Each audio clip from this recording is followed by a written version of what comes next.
In this video, I'm going to show you how you can transfer money from Wisely Card to Cash App. So here's what we have to do. Load up the Cash App application and click on your profile icon found in the top right corner. From here, we need to go into linked banks and we can select link debit card.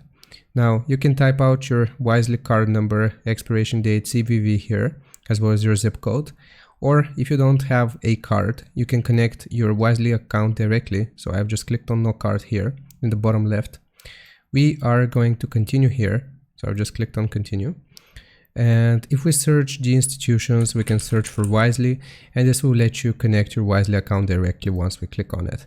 It's going to ask you to log in with your Wisely credentials, and this is going to connect your Wisely to Cash App. Now, how can we transfer money from Wisely? So if we want to transfer money from Wisely, I'll just go all the way back here to the home screen. We will click on the banking icon found in the bottom left, and we will select Add Cash.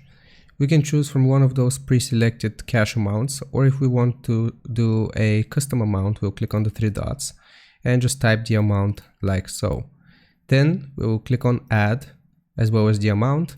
And if we have connected Wisely successfully, then it's going to take the money from our Wisely card or Wisely account and transfer it over into Cash App. So I hope this helps. Leave a like and sub, and I'll see you next time.